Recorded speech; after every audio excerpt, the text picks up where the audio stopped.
Morning, কেমন আছো সবাই? এই প্রথম একটা লং ব্লগ শেয়ার করছি। কাল রাতে এইভাবেই ঘুমোতে হয়েছিল একটা এমার্জেন্সি কারণে। দেখেছো জানলা এখনো বন্ধ, বিকজ ভোরের আলো এখনো ফোটেনি। দেন ফ্রেশ হয়ে চলে এলাম রান্নাঘরে। এটাকে একটু শুকিয়ে নিলাম এখন। এইবার এটাকে রুটির মধ্যে দিয়ে মানে রুটি রোল বানিয়ে নেবো, তাহলে আমার সকালবেলার ব্রেকফাস্ট করার ঝামেলাটা থাকবে না। আর ডিম সিদ্ধ আছে, আর ফ্রিজ ফাঁকা করবো বলে যেটুকু পনির আছে ওটা একটু ফ্রাই করে নেবো, রুটি রোলের মধ্যেই দিয়ে দেবো। এইরকম করে এবার এরকম করে রোল করে খেয়ে নিলেই হয়ে গেল। আমার কাছে নেই, টুথপিক নেই, নাহলে আটকে দিতাম। রেডি রুটি র্যাপ, সাথে ডিম সিদ্ধ, একটা ফ্রাইড পনির, আর আমও ছিল। সেটা এখানে জায়গা ধরেনি বলে আর ভিডিও করা হয়নি। এই প্লেটটায় আছে আম, এখান থেকে বাবানকেও দেবো।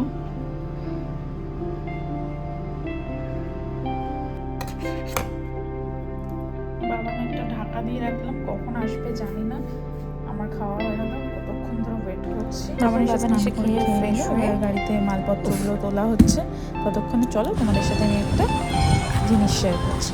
এই দেখো কত সূর্যমুখী, দিনের বেলা সেইভাবে নামা হয় না, তো তাই দেখার সুযোগও হয় না। ফুলের ভাড়ে পুরো ঝুঁকে পড়ে গেছে।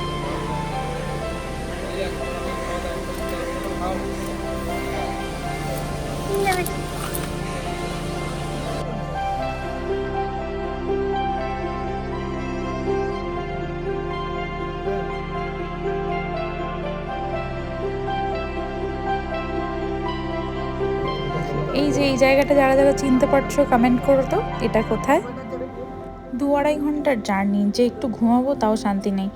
এই লোকটার ফোনের পর ফোন এসেই যাচ্ছে। কাল সারা রাত একটু ঘুমাইনি, আর গাড়িতে উঠলে না আমার প্রচণ্ড ঘুম পায়, মানে গাড়ির দুলুনিতে। ট্রেনে উঠলে মানে কখনো ট্রেন জার্নিও যদি লং জার্নি করি, খুবই কম করেছি এখনও অবধি, মানে বেশি কোথাও আমার ঘুরতে যাওয়া হয়নি। নর্থ বেঙ্গল গেছি কয়েকবার, আর পুরী গেছিলাম। তো আমি ওই ট্রেনের জার্নিটাও আমার কিন্তু ইন্টারেস্টিং ব্যাপারটা হলো, মানে ট্রেনে বাসে আমি কখনো ঘুমোই না, মানে যে কোনো পাবলিক ট্রান্সপোর্টে। আমার একটা মানে অদ্ভুত ফোবিয়া আছে যে আমার ব্যাগপত্র কেউ নিয়ে চলে গেল, মানে এরকম একটা চুরি হয়ে গেল। আমি ঘর থেকে বেরোনোর সময় তালা দিয়ে তালাটাকে 3বার টেনে দেখি, মানে তালাটা ঠিকঠাক লক হয়েছে কি না। একবার তো নর্থ বেঙ্গল যাওয়ার সময় একটা ইন্টারেস্টিং ব্যাপার হয়েছে। আমি সারা রাত জেগেছিলাম। এবার আমার আপার বার্থে আর কি ছিল। এবার আপার বার্থে তো আর বসে থাকা যায় না, তো আমি মানে অত উঁচুতে আর কি, মানে মাথা ঠেকে যায়। তো আমি নিচের বার্থে অন্য লোক ছিল, তার পায়ের কাছে সারা রাতটা নিজের একটা ব্যাগ নিয়ে, মানে যেই ব্যাগে মেনলি টাকা পয়সা ছিল সেটা নিয়ে বসে বসে আমি গেছি।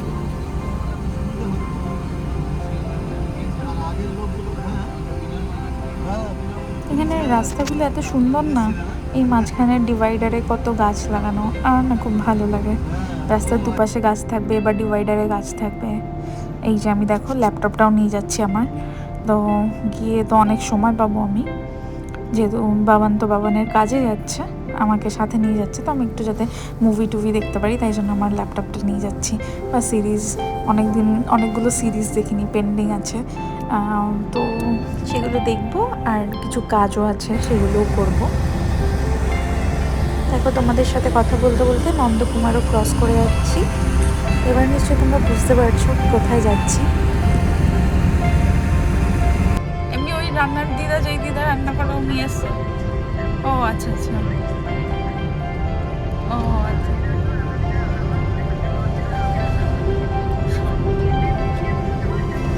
হ্যাঁ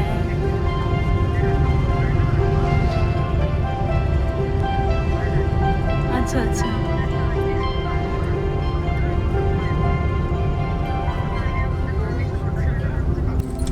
এই দেখো কত কৃষ্ণচূড়া ফুটে আছে, খুব ভালো লাগে এই সময়টা। আর এই রাস্তায় না প্রচুর কৃষ্ণচূড়া ছিল। আমি এইসব ভিডিও করতে পারিনি, যেহেতু মাসি কল করেছিল, কথা বলছিলাম মাসির সাথে, তো ফোনটা রাখার পর আর এটা আর কি নিতে পারলাম এই ক্লিপটা। ঠিক আছে আমরা অলমোস্ট চলেই এসেছি, একদম কাছেই আছি। তারপর একটু পরেই পৌঁছেও গেলাম। তো আমাকে গাড়িতে বসিয়ে রেখে মানুষদা আর শুভেন্দুদা গেছে ভেতরে আমাদের যে অ্যাকোমোডেশনটা ঠিকঠাক করতে। এই যে দেখো গাছটা কি সুন্দর লাগছে না, জাস্ট আমরা যেখানে ছিলাম তার পাশের গেস্ট হাউসে এই গাছটা। তোমরা কেউ এই ঝাউ গাছটার নাম জানলে কমেন্ট করো তো। তারপর আমি রুমটা দেখতে চলে এলাম। এটা আমাদের রুমের জানলা থেকে বাইরের রাস্তাটা আর কি দেখা যাচ্ছে। আমাদের রুমটা ফার্স্ট ফ্লোরেই ছিল। অ্যাকোমোডেশনটা ঠিকঠাকই ছিল, একদম ছিমছাম। রুমটা বেশ বড় আমাদের। একটু বাদে দাঁড়াও দেখাচ্ছি। এই যে এই পাশটায় দেখো একটা ব্যালকনিও আছে। এই নিচে যে গেস্ট হাউসটা দেখাচ্ছিলাম না, এই ব্যালকনিটা সেই গেস্ট হাউসের দিকেই। এখানে বেশ বিকেলবেলা বসে আমার টাইম কেটে যাবে।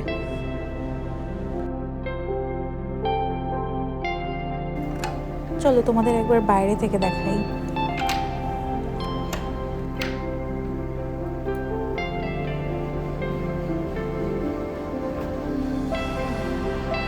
ব্যালকনিটা ভালোই আছে, চেয়ার নিয়ে এখানে আমার বিকেলে।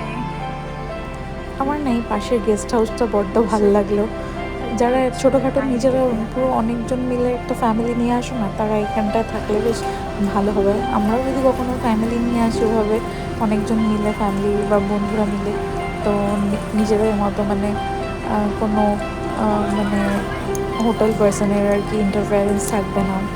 দেন এরকম গেস্ট হাউসে থাকা খুব ভালো।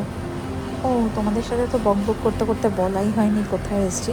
অবশ্য এতক্ষণ নিশ্চয়ই এই পাশের এর জায়গাগুলো দেখে বুঝেই গেছো আমরা এসেছি নিউ দীঘাতে। আয়নাটার অবস্থাটা খুব খারাপ। খারাপ বলতে মানে আয়রনের দাগ, জং জং কিসের একটা দাগ রয়েছে। ঘেমে গেছি, পুরো পুরো ঘেমে গেছি। কটনের এই প্রোডাক্টটা না আমি একটা অনলাইনে একজনের থেকে নিয়েছিলাম, একটা গ্রুপ থেকে। এত কমফোর্টেবল, কারণ একটু ওয়েট গেইন করার পর না আমি বেশি টাইট ফিট জিনিসপত্র পরতে পারি না, সিনথেটিক বা রেয়নের জিনিস পরতে পারি না। কটন পরলে একদম ভীষণ কমফোর্ট ফিল হয়। আর কোয়ালিটিও খুব ভালো, মানে এত রিজনেবল প্রাইসে এত ভালো কোয়ালিটি। তো কারোর যদি দরকার হয় বলো, আমি কন্ট্যাক্ট ডিটেলস শেয়ার করে দেবো। তারপর আমি ফ্রেশ হয়ে নিয়ে নিচেই গেছিলাম খেতে।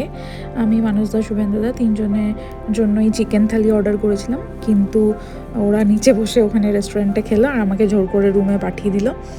তো আমি তাই এসে আবার চেঞ্জ করে রুমে এখন খেতে বসবো। আমি ওই চিকেন থালির সাথে আর কি একটা সবজি, ডাল, আলু পোস্ত, আলু ভাজা, আমের চাটনি দিয়েছে। আমের চাটনিটা ভালো ছিল কিন্তু এত অল্প দিয়েছে।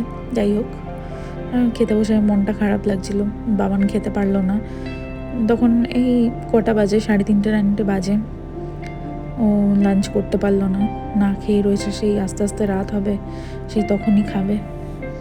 খাবারে এত সুন্দর গন্ধ বেরোচ্ছিলো, আমি আর চেঞ্জ করি।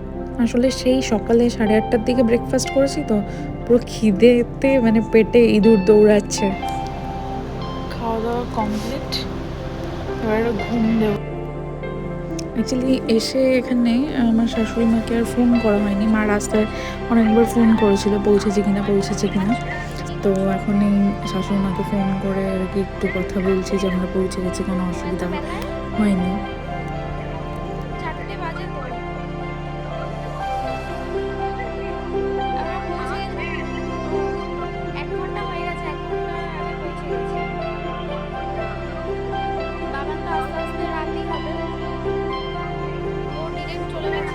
তারপর মায়ের সাথে কথা বলে আমি বেশ অনেকক্ষণের জন্য ঘুমিয়ে গেছিলাম। তখন 4টে মতন বাজে। না, মায়ের সাথে কথা বলার পর অ্যাকচুয়ালি আমি বাবানকেও ফোন করেছিলাম, তারপর আমি ঘুমিয়ে গেছিলাম। তারপর 8:30-9টার দিকে উঠছিলাম।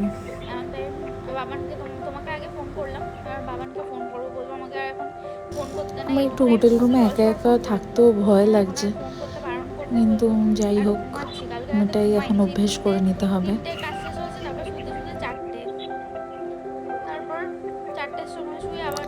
শাশুড়ি মাকে ফোন করলেই আমি রামায়ণ মহাভারত শোনাতে থাকি।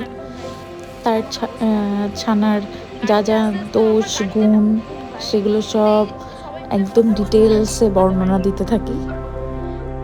অল্প অল্প একটু একটু ঘুমিয়েছি। যাই হোক, এখন একটু ঘুমিয়ে যাই। হ্যাঁ হ্যাঁ, দরজা লাগিয়ে দিয়েছি। ঠিক আছে, টাটা।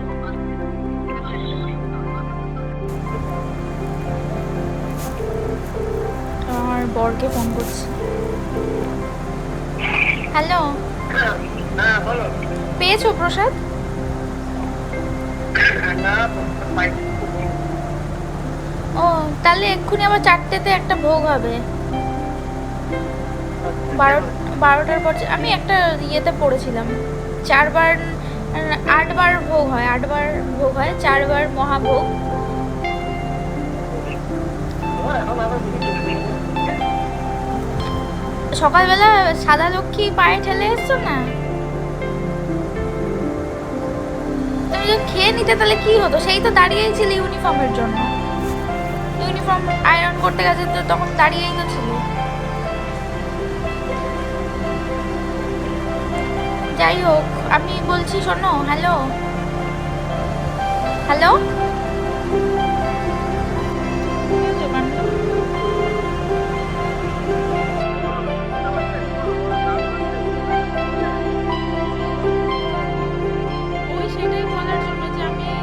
অ্যাকচুয়ালি বাবানকে বলছিলাম যেন আমাকে এখন ফোন না করে, কারণ আমার ভীষণ পাতলা ঘুম, একটু ফোনের আওয়াজ হলে আমার ঘুম ভেঙে গেলে আর ঘুম আসবে না।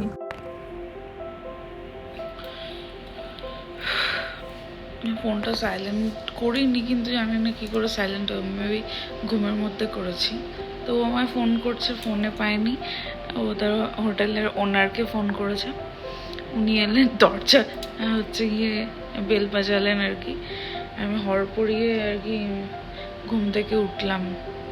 একটা স্বপ্ন দেখছি না, ঘুমালে খুব স্বপ্ন দেখি, আর স্বপ্নটা খুব ভয়ের। তো ভালো সময়ই বাজিয়েছি, কিন্তু মানে হট করে উঠলাম আর মাথাটা মনে হয় মাথার ভেতরে লাগলো, মাথাটা ব্যথা করছে।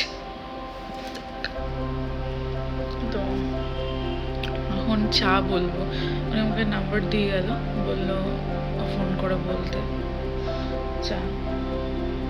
চায়ের সাথে দেখি আর কি বলছে। হোটেলের ওনার এবার ওকে বলেছে আমি বেরিয়ে গেছি। হ্যাঁ, বলছে ম্যাডাম তাহলে ফোন ধরছে না, সন্ধ্যাবেলা বেরিয়ে গেছে, কিছু তো খাইনি চাটা। আমি যে সেই 4টায় ঘুমিয়েছি, এই এখন উঠলাম। 6টার দিকে একবার উঠেছিলাম, যে কোয়ার্টারে একটা পার্সেল এসছে, তো ওটা আমি জাস্ট মানুষটাকে ফোন করে বললাম কাউকে দিয়ে মানে ওর অফিস রুমে রাখিয়ে দিতে, কারণ আমি তো রুম লক করে এসছি। ওই তখনই মনে হয় যে ওই ডেলিভারি বয় ফোন করছিলাম, ঘুমের চোখে আননোন নাম্বার দেখে আমি ফোনটা করে দিয়েছি, সাইলেন্ট করে দিয়েছিলাম এরকম। তারপর দেখছি আবার মানে 2বার ফোন এসছে, তো আমি ফোনটা ধরে তারপর সাইলেন্ট করে দিয়েছি। আমার মনে পড়লো তখন 6টার দিকে, আর এখন 8টা 8:30 বাজে, 8:29, 8:30 বাজে। হ্যাঁ, রুমটা বড় আছে, ঠিক আছে। আমি ঘুম থেকে ওঠার একটু বাদেই কি বাবান চলেও এসছে, তো তখন আমি একটু চা অর্ডার করলাম, আমার খিদে পেয়ে গেছে, চা আর সাথে ম্যাগি। তো বাবান এসে গেছে বলে আমি 2টো চাই অর্ডার করলাম আর 2টো ম্যাগি। চাটা আগে দিয়ে গেছে, ম্যাগিটা আসছে। চা দিয়ে গেছে অলরেডি, ম্যাগিটা এখনো আসেনি, ম্যাগি অর্ডার দিয়েছিলাম সাথে। আমাদের ম্যাগিটা চলে এলো গরম গরম, আর চাটা খাচ্ছি এখনো। বাবানের চা অলরেডি এসিতে ঠান্ডাই হয়ে গেল। চাটা এমনি খুব ভালো হয়েছে। এখন আমরা খাবারটা অর্ডার করে দিলাম, এখন এই খাবারটা চলে আসবে, তারপর খেয়ে নেবো। আমাদের রাতের রাত্রিবেলা 11:30 মতন বাজে এখন। রিমোট বেডে আমি মিক্সড চাও অর্ডার করেছি, আর ও একটা ভেজ থালি, ভেজের ভক্ত, ভেজ থালি অর্ডার করেছে, সাথে চাটনি, কাসন্দি আর একটা হোমমেড আচার দিয়েছে। অ্যাকচুয়ালি বাড়িতেও ননভেজ খায়, কিন্তু বাইরে বেশি ভেজ খায়। কান্ডটা দেখ।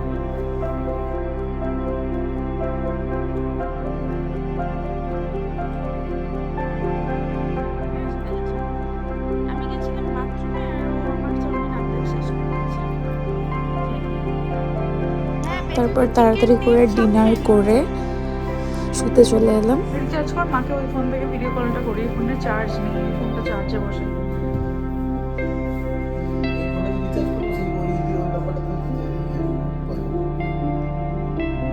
এই ভিডিওটা অ্যাকচুয়ালি অক্ষয় তৃতীয়ার সময়ের ভিডিও। আমি সময় পাইনি এতদিন এডিট করার, তাই এখন এডিট করে দিচ্ছি।